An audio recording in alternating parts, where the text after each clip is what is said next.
And Rick, right now joining us is the ranking member of the Homeland Security Committee, New York Congressman Peter King. Congressman, I know you're hearing these unfolding details. So if you would, if we're fighting in Afghanistan, help Americans connect the dots to Yemen. So how does this latest plot by Yemen-based Al-Qaeda affect U.S. military strategy? Well, obviously, Yemen now has become much more of a focal point of Islamist activity, jihadist activity. Al-Qaeda in the Arabian Peninsula has really emerged over the last year and a half as a central point in the war against the West. Anwar al-Awlaki is in many ways the inspiration to jihadists in our country. He was behind the Fort Hood massacre led by Major Hassan last year. He was also behind the Christmas bombing. There's been recent arrests in the United States where those arrested took inspiration from al-Awlaki, and all the evidence is that he and Al-Qaeda in the Arabian Peninsula are behind this right now. So Al-Qaeda has really metastasized, and we have central Al-Qaeda primarily in the Pakistan-Afghanistan area, but now Al-Qaeda in the Arabian Peninsula, which is an offshoot. I guess a franchise is the best way to describe it, and it's very lethal, very dangerous to American interests, which is why America, the United States, is putting so much pressure to get al-Awlaki, because he is, again, in many ways, almost superseding bin Laden as far as being a force in the Islamic world. So then again, Congressman, I ask you, how does that affect what's going on in Afghanistan? Actually, it's, they're related, but they're unrelated. We have to do what we have to do in Afghanistan. We have to, I believe, continue the war against the Taliban and Al-Qaeda in Afghanistan, but also we have to take what action we can in cooperation with the Yemeni government. I know that John Brennan, the president's Homeland Security advisor, was in consultation with the Yemeni president yesterday. I believe that the United States should be taking more action in Yemen. Obviously, that's to be done in a way that's coordinated with the president of Yemen. And I want to make it clear that I'm standing with the administration on this. This is not a Republican or Democratic issue.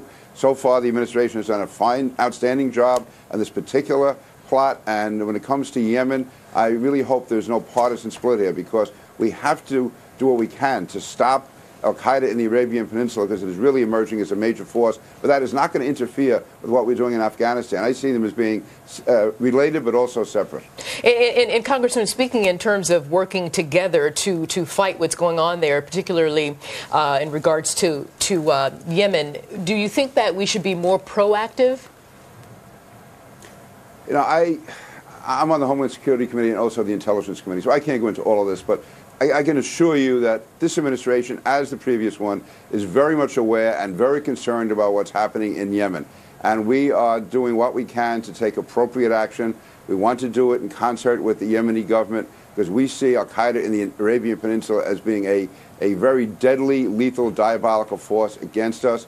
Al-Awlaki is really emerging. But I really can't go into details other than I am confident that the American government is doing what it can. I think we would like to do more, but the administration is making all the efforts it can, I'll leave it at that, to achieve our goals in Yemen, which basically is to stop al-Awlaki and to put down Al-Qaeda in the Arabian Peninsula. It's very difficult in that part of the world to find very reliable partners you can count on. I listened to everything Greg Palkot said. I agree with him. Even this arrest today, there's no way of knowing if this is a valid arrest. There's no way of knowing if this woman, if she was arrested, is actually involved in the plot. And if she is involved in the plot, how high up she goes. So we have to be very skeptical when we're dealing with Yemen. But again, this is the world we have to deal with. We can't pick and choose what's happening in the world. This is the leader. This is the country that we've been given to deal with, and we have to do it. And it's not easy, and it can be very complex at times. Yeah, indeed. Well, Congressman Peter King, I want to thank you for your air of confidence and your time this afternoon. Thank you very much. Morning. I want to turn now to Pete King, congressman from New York, who is the senior Republican on the Homeland Security Committee in the House. If Republicans do take the House, you'll be the chairman of the Homeland Security Committee. I know you're well briefed up on all of this. What do you make of the way this was handled? Let me say, in the past, to be honest, I've had differences with John Brennan, but let me make it clear. On this particular matter, I think the administration is handling it perfectly. They received actionable intelligence. They shared it with their allies. They did what had to be done.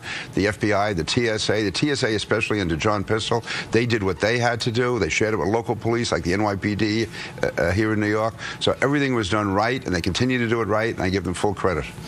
This was a big one, wasn't it? It really was. If we had not gotten that intelligence from the Saudis, you would have seen, again, at least 2 planes go up, or maybe the synagogues. And it shows that al-Qaeda in the Arabian Peninsula, I think, is emerging as the major force now in the Islamic terrorist world. They're in some ways supplanting bin Laden. They had the plot last year in Detroit. Now they had this one.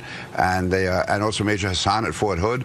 Alaki in Yemen was also behind that. So no, that is, I believe, the new major battleground in the war against terrorism.